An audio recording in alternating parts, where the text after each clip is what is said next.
안녕하세요. 한경 변호사입니다. 여러분들은 변호사라고 하면 어떤 모습이 먼저 떠오르시나요? 서울, 뉴욕 맨하튼이나 LA 다운타운과 같은 대도시의 높은 빌딩, 고층에 위치한 사무실, 그리고 멋진 수트를 입고 한 손에는 브리프케이스를 들고 법정에 들어가는 모습. 로스쿨 진학을 생각하는 학생들의 대다수가 그리는 로스쿨 졸업 후에 꿈꾸는 변호사의 모습이 아닐까요? 그리고 불과 10여 년 전까지만 하더라도 로스쿨을 졸업한 거의 모든 변호사들이 택하는 전통적인 변호사의 모습이었습니다. 그러나 세상은 변화하고 있고 그 속에서 직업들 역시 변화하고 있는데요. 변호사라는 직업 역시 예외는 아닙니다. 많은 자리들이 AI와 리걸 테크 기업들의 서비스로 인해서 사라지고 있고 남아있는 자리들 역시 그 모습이 조금씩 변화됨을 느끼고 있습니다. 그리고 그러한 변화에 전염병의 전 세계적인 대유행, 팬데믹은 그 속도를 더욱 가속화시켰다고 볼 수 있죠. 최근 들어서 모든 로스쿨 졸업생들의 취업 걱정을 덜어줄 만큼 전통적인 이 변호사의 자리는 충분하지 않아 왔습니다. 그리고 수요와 공급의 불균형은 시간이 갈수록 조금씩 더 심화되고 있는데요. 한편 로스쿨에 입학할 당시부터 이미 전통적인 변호사의 모습을 꿈꾸지 않는 학생들의 비중이 최근에는 20% 정도까지 늘어났고 그 숫자는 점점 더 증가하고 있다는 조사 결과도 있습니다. 법학 학위와 변호사 자격증은 그 자체가 특정 직업처럼 여겨져 왔다면 앞으로는 다양한 직업으로 진출하기 위한 하나의 수단처럼 인식될 가능성이 더 높아 보입니다. 실제로 법학에 대한 공부가 반드시 변호사나 판사 등의 법률 직군이 아닌 다른 직업군으로 진출하더라도 도움이 되는 것은 여러 연구 결과로서 증명이 되었습니다. 일례로 하버드 비즈니스 리뷰는 3,500여 명의 CEO를 대상으로 한 연구에서 조사 대상 중 9%가 로스쿨을 졸업하여 법학 학위를 가지고 있었는데 조사 결과 법률의 전문 소양이 있는 CEO가 경영을 하는 기업들이 훨씬 적은 수의 소송에 연루된 것으로 나타났다고 합니다. 물론 소송에 적게 연루된다는 것이 절대적인 판단 기준이 될 수는 없으며 반드시 긍정적인 것이라고도 볼 수는 없겠지만 분명한 것은 로스쿨 교육은 학생들에게 상황에 대해서 객관적이고 면밀하게 분석하는 능력을 갖추게 하고 수많은 정보 속에서 어떤 가치 판단을 내리는 것이 최선의 결과를 가져올 것인지에 대한 사고방식을 변화시킨다는 점입니다. 그리고 로스쿨에서 받은 이런 혹독한 트레이닝은 변호사 이외의 직업을 가지는 경우에도 직업인으로서의 훌륭한 기초 소양을 가질 수 있도록 도움을 준다는 것은 분명한 것 같습니다. 오늘 영상에서는 로스쿨을 나와 전통적인 변호사가 아닌 다양한 진로 중 대표적인 분야에 대해서 한번 알아보고자 합니다. 로스쿨 교육의 가장 큰 부분 중 하나가 바로 객관적이고 정확한 글쓰기인데요.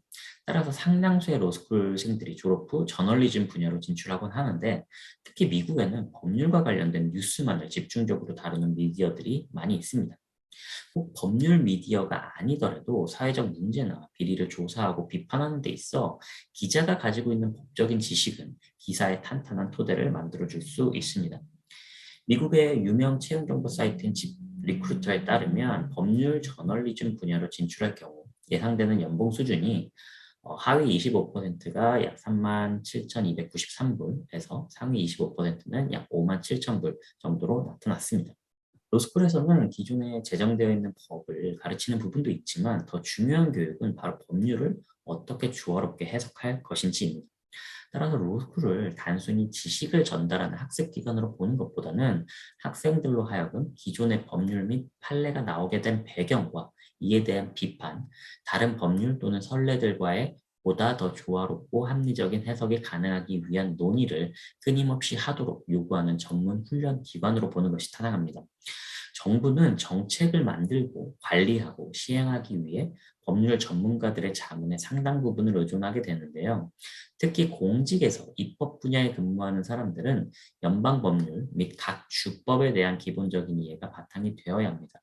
새롭게 입법되는 법률 또는 정책 등이 기존의 선례나 다른 법률 및 정책들과 상충되는 부분은 없는지, 시민들의 신뢰 보호의 문제는 없는지 등을 끊임없이 연구하여 그 정합성을 최대한 유지하면서 정책을 만들어 나갈 필요가 있습니다. 지금 리크루터에 따르면 정부 입법기관의 정책 자문 분야로 진출할 경우 예상되는 연봉 수준이 하위 25%가 약 5만 2천 불에서 상위 25%는 약 10만 4천 불 정도로 나타났습니다. 로스쿨에서 물권법을 전문으로 공부했는지 여부와는 상관없이 법적 절차와 계약상의 용어에 친숙하고 잘 이해하는 것은 부동산 관련 업무를 하는 데 있어서 매우 유용할 수 있습니다.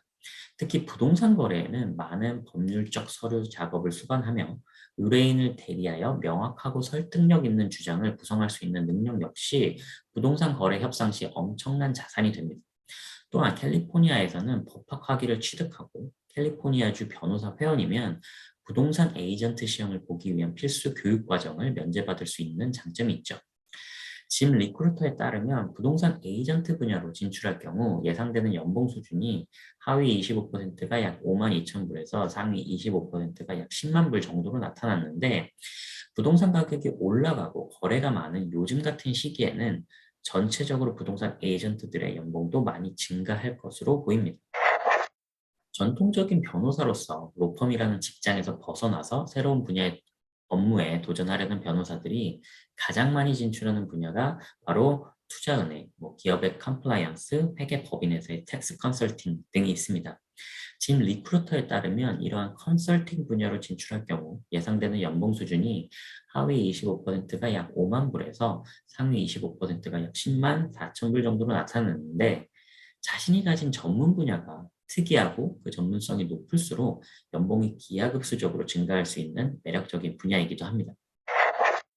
로펌과 같은 경쟁적이고 혹독한 근무 환경을 선호하지 않는 로스쿨 졸업생들의 상당수는 학계로 진출하곤 합니다. 특히 법학이라는 학문 자체에 열정이 있고 연구를 좋아하는 사람들에게는 최적의 자리일 수 있는데요. 제가 다닌 미국 로스쿨의 특허법 교수님 역시 예일대 로스쿨을 나와 시카고에 있는 유명 대형 로펌에 입사한 지 불과 몇 시간 만에 로펌을 그만두고 교수로 진로를 바꾼 전설적인 분이었습니다. 이분은 특허법을 비롯한 지식재산 학문 그 자체에 대단한 열정이 있는 분이었고요. 상당수는 이 로스쿨의 법학 교수직으로 진출하기도 하지만 또 다른 상당수의 로스쿨 재학생들은 각 대학의 학장이나 입학처장 등의 교원 자리나 학생들의 취업을 지원하거나 진로 컨설팅을 해주는 비학문적인 분야에서 일하기도 합니다.